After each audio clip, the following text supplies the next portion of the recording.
Who's the best space dog? Oh, где моя хорошая, хорошенькая моя, ты просто космическая. Eh? Who's the best hairy cosmonaut?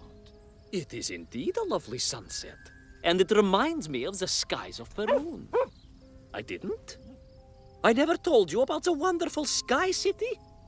Well, it was an extraordinary place, but one filled with dangers. Well, it might have been simple for you to cross it, but you were in a space capsule. I had to rely on my own 2 feet, my noshki. Feet which, I might add, had just crossed the interior, beaten the villain Toll, and helped inspire the Myank to a workers' revolution. Oh, that's all very easy for you to say, but your idea of civilized behavior is licking your own bottom in public. No. My adventures above the clouds were filled with untold dangers, death-defying escapes, and some really quite extraordinarily large bielaribica. And it happened like this.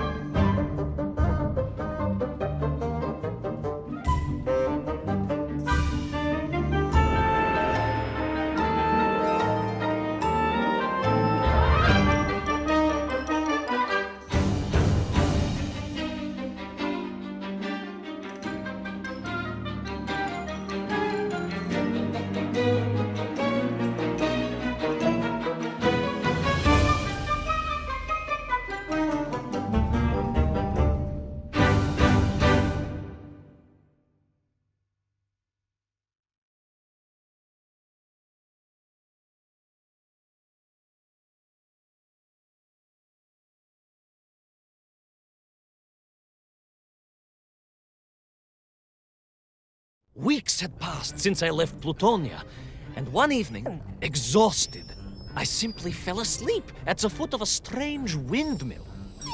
And when I awoke, well, that thought didn't cross my mind. I was exhausted after all. This is beside the point, my nosy canine friend. What matters is this. When I awoke, the windmill and the ground around it had been carried high into the air. What magic was this? Что за магия? As unlikely, perhaps, as a suitcase-sized dog orbiting the center of the Earth for many years.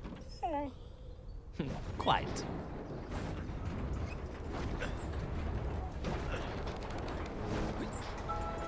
Quick as a flash, Kakmonia, my training leapt into play, and I began to paddle the strange contraption through the clouds in search of answers.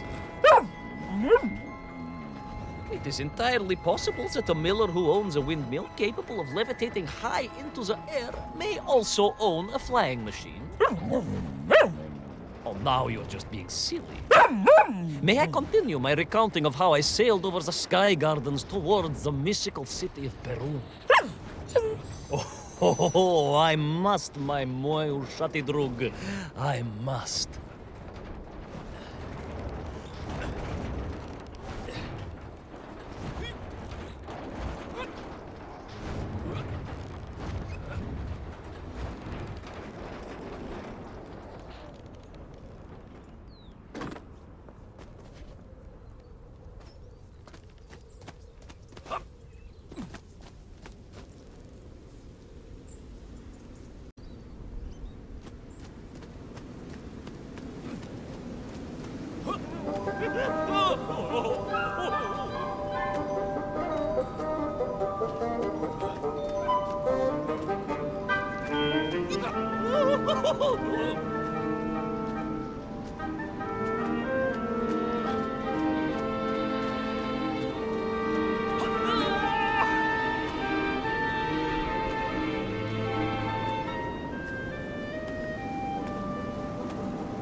What powerful emanations! What mighty gusts! What an epic schwall! They reminded me of Cousin Pavel, yes! But whereas his rearward zephyrs could curdle milk and tarnish the teaspoons, These magical wafts only serve to carry me aloft and onwards.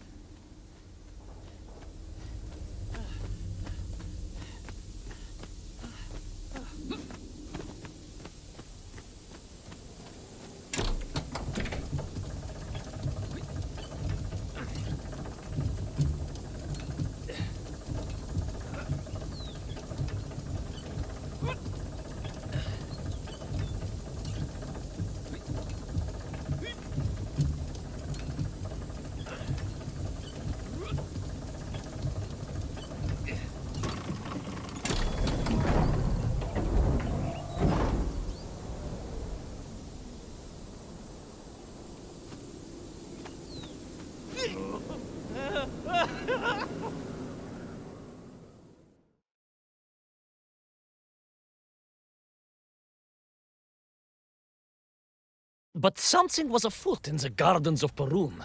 This horrid muck staining the surfaces and making my nose curl. Yes, it was positively pavilion in scent. But it did not belong here. I think I once told you of Auntie Marcia's passionate encounter in a cable car with the manganese entrepreneur from Chiatura. Now, Auntie Marcia told me that there was a disagreeable stain and smell all around those factories and smelting works. Our industry is not without its dangers. Could it be that the once bucolic gardens of Perun were being corrupted by unchecked pollution? After all, science is a double-edged sword, my bristly confidant. Consider Zemikov. Of course. I apologize. Proшу прощения. Two-headed dogs is perhaps a rather insensitive analogy, but not without justification in this instance. I have seen the blemished lands around Norilsk, but I could not believe that I would find such pollution here. But this was nothing to the true horror of what was shortly to unfold.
That terrible, straszная machina, spewing its poison into the air, had created a monstrous thing.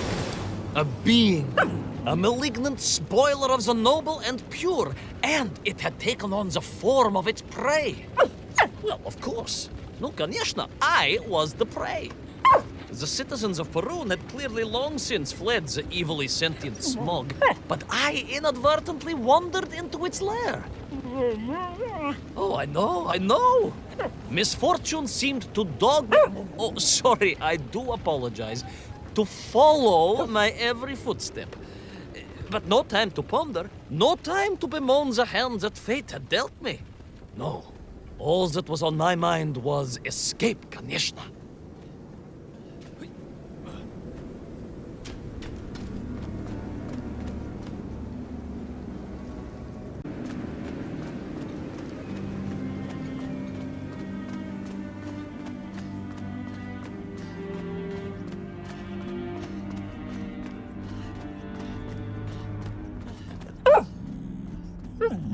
Yes, it was most interesting. The windmill seemed to be from an earlier age. Perhaps this was a devastating warning of the destructive power of unfettered industrialization. I most certainly had not forgotten about the windmills. I did not get carried away. You are missing the point. Perhaps because you are only a small dog. Oh, a brilliant, brave, spacefaring dog, of course, but a small Sabashka nonetheless. If you perhaps listened more and interrupted less, I am just getting to the explanation of the windmills.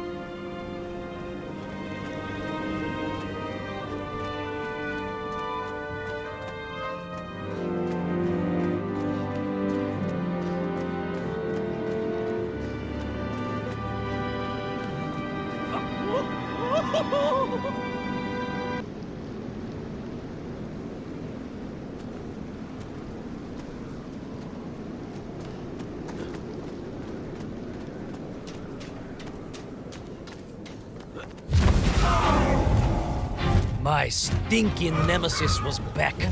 But more interesting was the change in the city.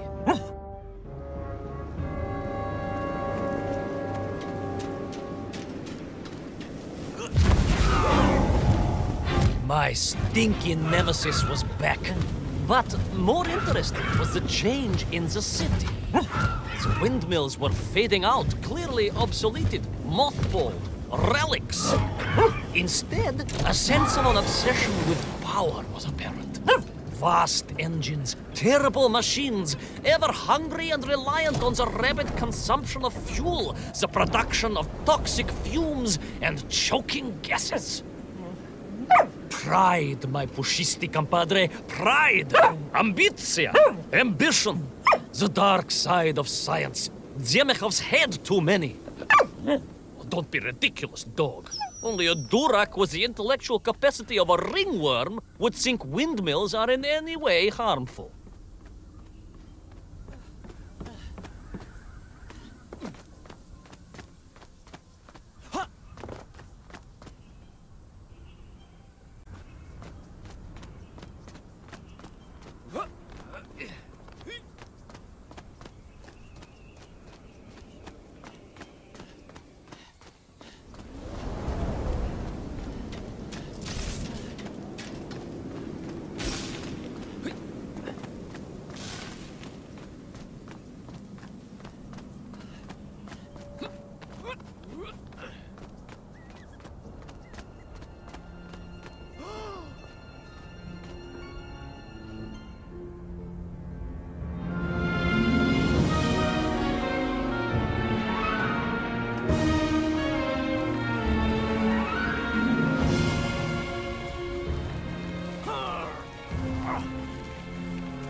Of course, you never had much of a chance to travel. Sarcasm doesn't suit you. You don't have the tail for it. You do, at least, have a tail.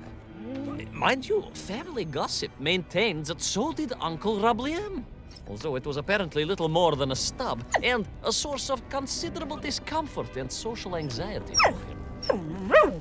The question of whether or not Uncle Rabliem wagged his stub is very much off topic. What I am trying to say is that your upbringing on the streets of Moscow meant you never saw the blackened fields of Magnitogorsk. The sacrifices made by the valiant citizens of that industrial heartland, as they drowned in their own blight, even as they powered the state forwards. I was reminded of Magnitogorsk as I wandered through those fields of pipes and foundries, and I wept for the loss of innocence that so often goes hand in hand with progress.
Indeed!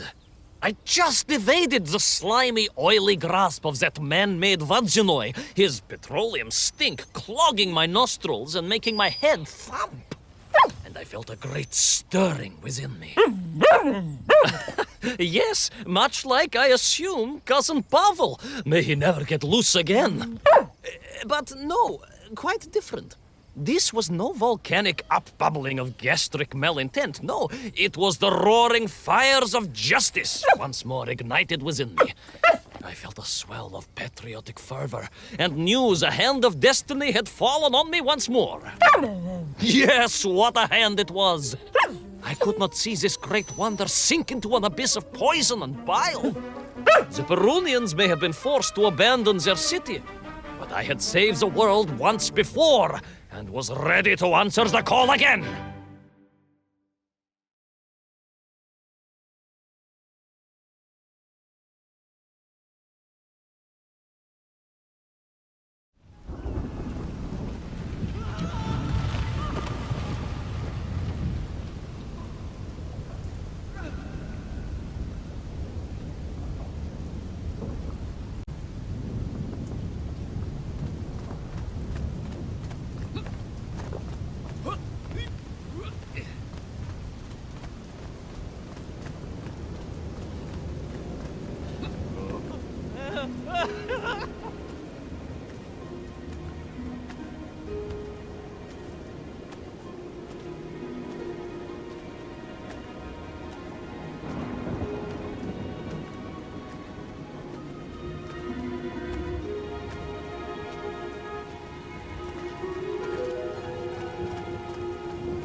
What strange metal Bielaribitsa clearly designed to swim through the air? I was amazed. And there was more. Beneath the fins, I spotted the apertures of hoses and was reminded of the time Auntie Agrafina devised a contraption to water all of her copious algae beds simultaneously with one flush of the toilet by a system of pipes and valves that ran throughout her house. Можно так сказать, in a manner of speaking, yes. Her algae were most irrigated, although her neighbor Victor was washing his trousers in the sink at the time and was bruised quite severely about the face and body. But these were no ordinary flying metal fish. They were designed to expel air, fresh air, and push back the polluted clouds.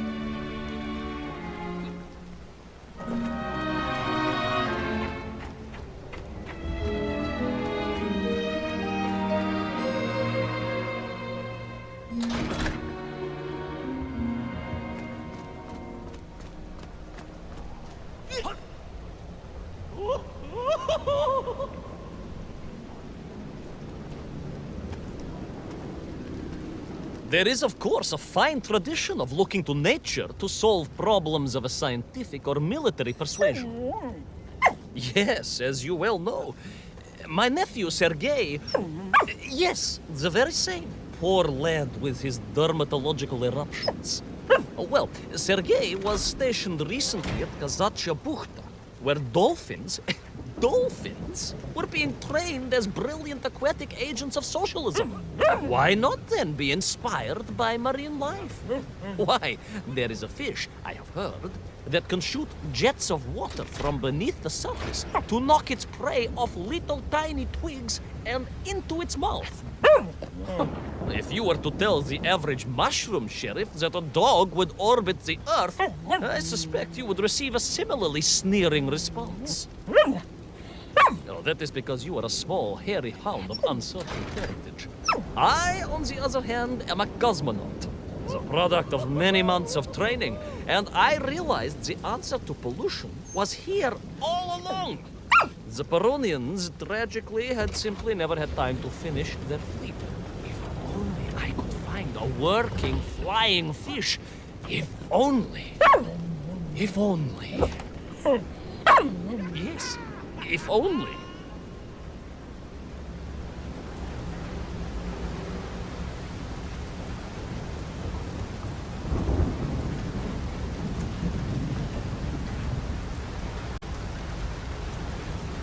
It made perfect sense, of course.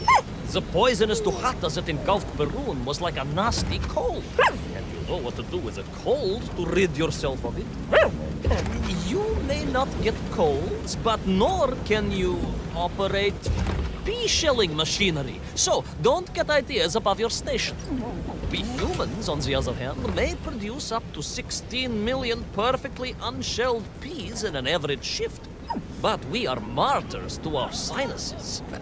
But to clear them, aha! These are remedies we Russians have been perfecting over the long centuries of harsh winters. Onions. A quick snifter of onion oil will clear your head faster than a Pragviev can clear a hypothetical minefield. Yes, if I could find a functional fish, I would become that onion.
Close. I could feel it. Yes, the working fish, the ribka. I could feel I was at the heart of Perun, and my noxious pursuer had renewed its chase with a terrible vigor.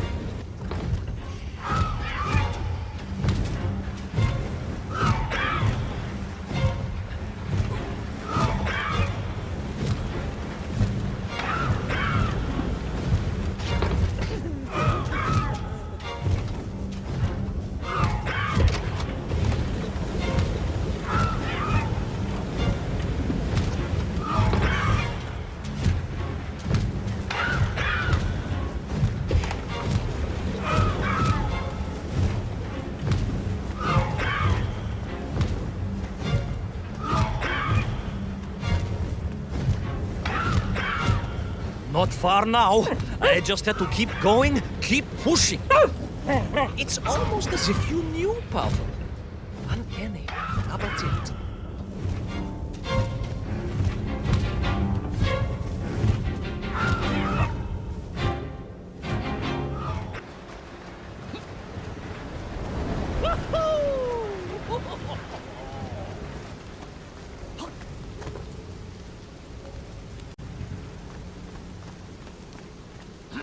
There she was.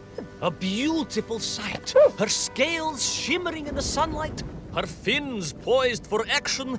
Her onion cannons primed for a great aerial conflict unseen in the annals of human endeavor. And you are just jealous it was a bigger flying machine than yours. No, my bilious pal. It was time for science to fight back. Yes, my hairy compatriot. Paechale! Onwards to victory!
It was a miracle.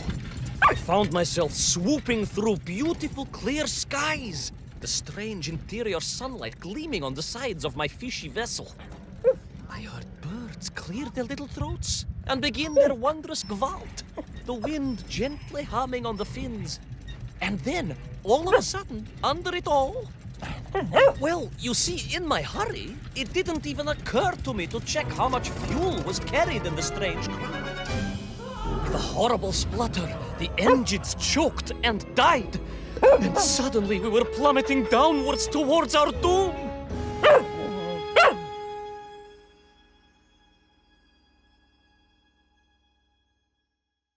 I did not. A simple mistake that many have made. Why, my Aunt Agrafina met her untimely demise being late for a fungal sculpting seminar and making exactly the same error. Only, unfortunately, it left her stranded in sub-zero temperatures just outside Pravachitsinsk. She wasn't found until 18 years after her own funeral, but was perfectly preserved. Remarkable, really. It is beside the point, yes.